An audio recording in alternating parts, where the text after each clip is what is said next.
We are continuing a discussion of a comparison between Irish records about a hero or an ancestor known as Yair, and this person is identical with someone known as Yair in Hebrew, or Eire in Phoenician, and also in Assyrian inscriptions. In other words, exactly the same word.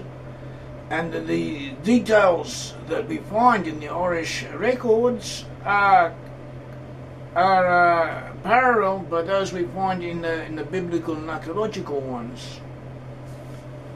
Now, Eire or Yair founded a group of settlements east of the Jordan in the area known as Gilead and Bashan. And the Bible speaks of this in several locations. Also, archaeological inscriptions mention this. It mentions the people of the Eire and the Eire in that region east of the Jordan, also further to the north in northern Syria, and even beyond both east and west of the Euphrates, raiding and settling in that region, in that area. And later we find slightly to the west of that, in a place known as Davidiy, in what is now southeast Turkey, in northern Syria, was then known as Yair, meaning Judah. We find a group of what apparently are people from Judah, settlers from Judah, an enclave from Judah. It is also mentioned in the Bible, Hamath, which belongs to Judah. And this is the area known as Davidiy. It was bordered by elements from the tribe of Dan, known as the Dananu, and their area was known as Small. And on occasion, the rulers of Davidiy and the rulers of Small, of the people from Judah, from Dan, had the same ruler. At other times they were separate. We know that Dan did move out. Originally Dan was in the south, around the region of present-day Tel Aviv. And afterwards, due to problems, they moved out, or most of the Danites moved out. The book of Judges in chapter 2 tells us how Dan left. Settlers from Dan left the area in the south and then went to the north. They went to a place called Leshem, which is a present-day region also known as Dan in the Upper Galilee. And they settled there, and they renamed the area Dan, after Dan, their father.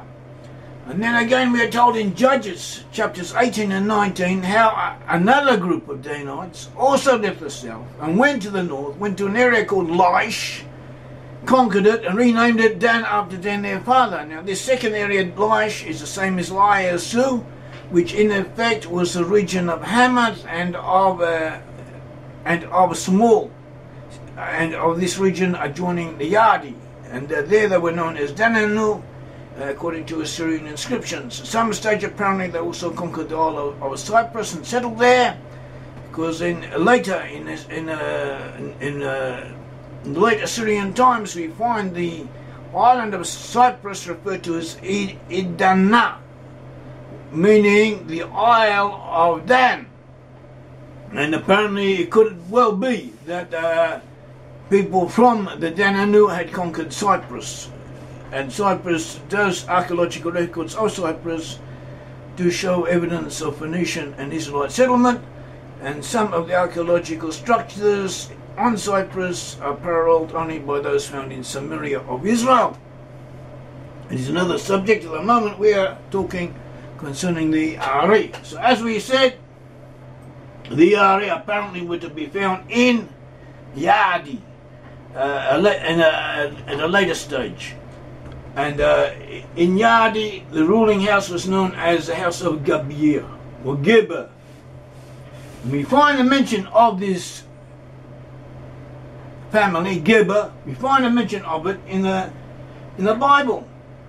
And in the 1 Kings, chapter 4, verses 7 and 13 and 19, we are told, and Solomon had 12 officers over all Israel. Solomon ruled over all Israel from the Nile to the Euphrates and also far to the north, and he redivided the land he ruled over into 12 separate sections. Over each section he appointed a ruling governor.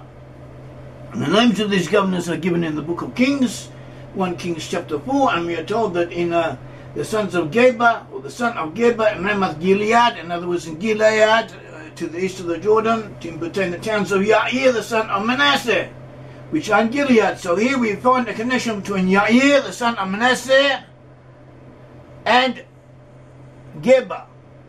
To him also pertain the region of Argob, which is in Bashan, 80 great cities with walls and brazen bars. And then further on in verse 13 we're told Geber the son of Uri was in the country of Gilead, in the country of Sihon, king of the Amorites, and of Og, king of Bashan, his only officer which was in the land. So we have Geber the son of Uri, and we also have the son of Geber, both in the same region, and they more or less control on behalf of Solomon a good portion of the area east of the Jordan, especially that to the east and to the north. And apparently they gravitated slightly westward, not that far, but to the neighbouring region of Yadi, where they settled and established their dynasty. And archaeological records tell us that the House of Geber did rule in that region, did rule in Yadi. We also find Ptolemy, it mentions a Gabara, a place named Gabara in Bashan, which is confirming what the Bible tells us.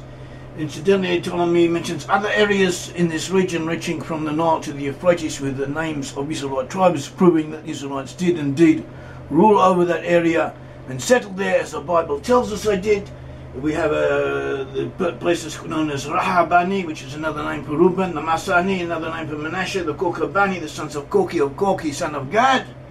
We have the Bathani. Bathani is another way of pronouncing Bashan, both to the east of the Jordan and well far to the northeast.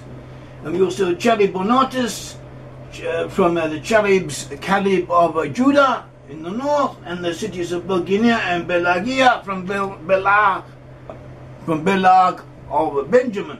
Archaeological inscriptions tell us that Inyadi itself ruled a dynasty associated with the House of Geber, joined the Dan and Nu from Dan, and Assyrian inscriptions record taking both groups into exile and resettling them in the region of Armenia, which other sources tell us that the members from lost 10 tribes to the south were also taken unto. I'll remind you that eventually all of the Israelites, all of the northern Israelites were taken into exile. The 12 tribes of Israel had divided themselves into two different sections. The northern section comprised 10 tribes, and these 10 tribes were taken into exile by the Assyrians and taken away, resettled in different portions of the Assyrian Empire, but they remained together somehow to some degree, and they rebelled against the Assyrians, and there were permutations, gives and takes, and wars and so on, and movements. That somehow or other they remained together, they remained in the cohesive groupings, but they forgot their ancestry. On the other hand, the Jews from Judah were later to be scattered all over the world. They were not to retain their cohesiveness, but nevertheless they were to remember who they are and who they were and where they came from. In the future, Judah and Joseph, the two different sections of the Israel nations, will reunite. Before they reunite, the northern section of Israel must be made aware of who he is and where he comes from. And one of the ways to do that is to bring proof. Evidence is not enough to rely on inner inspiration or inner conviction. Hard, concrete evidence, or at least strong indications, are also what are required, and that is what we are trying to provide, and we are providing it, at least to some degree, and in some areas we've had results. At all events, we have Geber. We have Geber, and we find this name Geber repeated amongst the so-called Celtic peoples in the West, in Europe, because the 10 tribes did move. They did move to the West. We find Gabran in County Kilkenny in Southeast Ireland. We find an ethnic group called known as the Gabarage, also in Kilkenny, and we find a king of the Picts, known as Gabran, also from this same root Gabber. And we also find in Europe, in the Celtic areas, we find the Gabretia in what is now Bavaria, and in Gaul, which is now France, we found a place called Gabrelmagus and Vergobratus, also in Gaul. And there was a Celtic group called the Guberni in what is now Holland, and all these names have this root of Geber from the House of Geber, who were administrators of Solomon and established a dynasty ruling over an enclave from Judah. We also find the Lagin people in Eastern Ireland. They gave their name to Leinster, the Lagin, and they were also known as Geber, and so too we have this linkage to Geber. The Geber, the Lagin, after being conquered by the Milesians, joined forces with them and participated them in their enterprises, and they have been equated with the Galleon, whose name also reminds us of Golan in the land of Israel. We find in the British Celtic Britain, what is now York, which was once known as Iberakum, or the city of the Iberi of the Hebrews, and the Parasi tribe from Peresh, also associated with the Yardi, with the Yair of Manasseh. We find there in this region of what is now York, the Gabrontoviskis, whose name also reflects his root Geber from the ruling dynasty of Geber, who apparently also had offshoots in that region. And also in what is now Scotland, in the region of Edinburgh, of the Gadeni, or Tadeni, we find a settlement known as Geber Centres. To here too we have this root of Geber. House of Geber had ruled over Yardi, an enclave from Judah, which also apparently encompassed what remained of the settlements of Yair. Yair gave his name to the Eire, who had ruled over that area according to Assyrian inscriptions and also biblical indications.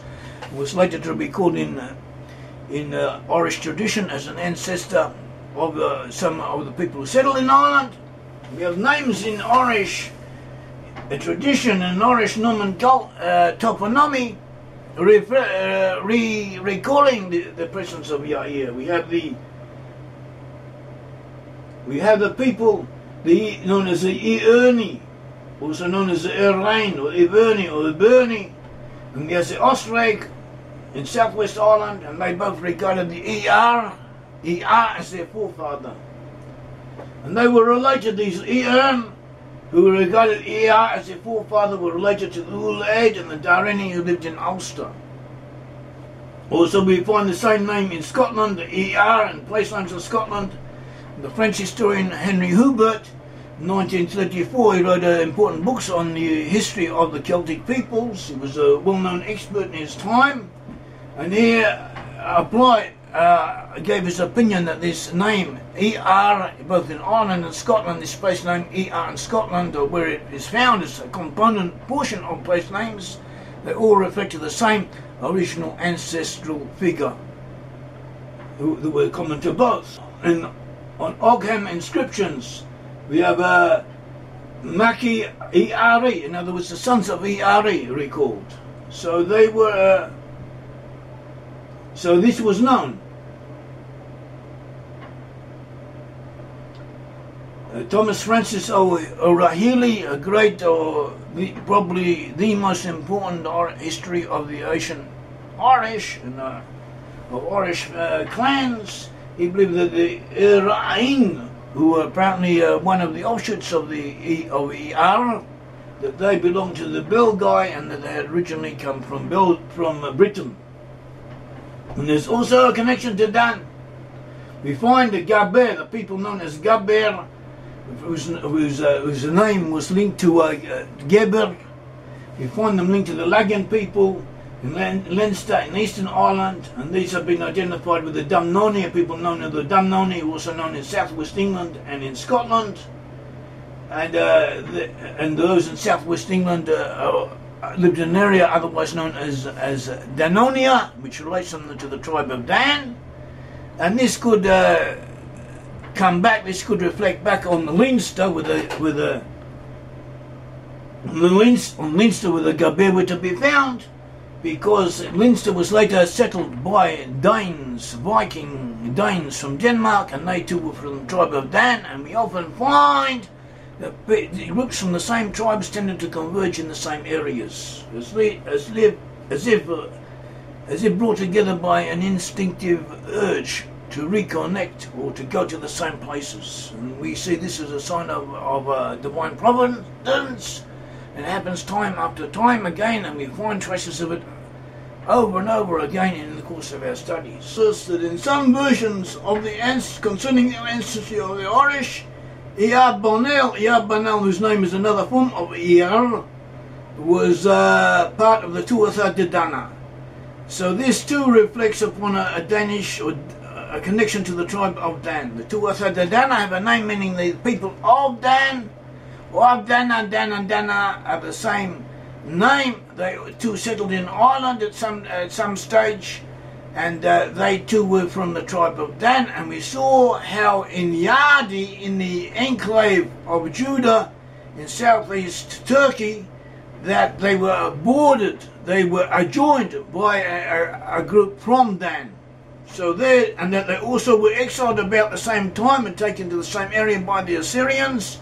So in their migrations, peregrinations, one could say, to the west, they must have stayed together at least to some degree. So this fits in with it all. Everything ties together. There was an element from Judah in Manasseh and Gilead, east of the Jordan, and that this element was important, and that it moved to the north. It also became associated with a grouping from Dan, and it was exiled by the Assyrians. Other evidence shows us that the Assyrians, after exiling the Israelites, lost control. The Israelites moved to the north and then moved to the west in different stages, different pathways, but they all moved in the same direction. And a portion of them reached Ireland, and this is reflected in Irish history and the connections that they had in the region of the greater land of Israel before they were exiled.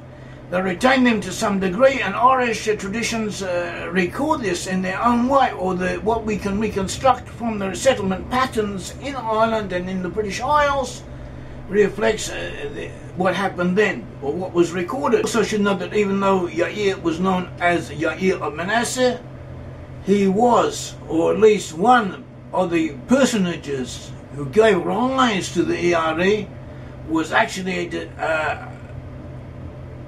descended from Judah, and he was the son of Segib of Hezron, and he was from Judah, but he settled in the region of Gilead, intermarried with one of them, and he enabled the establishment of settlements that were named after him. A great rabbinical commentator, the Netziv, Rabbi Zvi Yehuda Berlin, 1816 to 1893, who wrote a very important commentary on the Torah and the 5 books of Moses, and he talks about Yair in several occasions. This figure is very important in his eyes. He takes, basing himself on Talmudic sources, he says that Yair represented the power of the Torah, and that it was important that aspects of the Torah and of Torah appreciation that Yair was able to bring forth. Yair being a descendant from Judah, to whom is given the law. Judah received the law according to the Bible. So Yair would have been able to instill aspects of this characteristic within Manasseh east of the Jordan, and we trace people from Manasseh east of the Jordan to the USA and to offshoots of the English-speaking peoples overseas. And it may be that they have an affinity with the Jewish people, or even parallel characteristics to them in some important ways, such as a seeking for justice and for formulation, rights and wrongs in abstract form, but in legal terminology, that they may derive this from Yair of Yehuda, who had settled amongst them, and some of whom may still be living amongst them today. Thank you, may the Lord God of Israel bless all of you.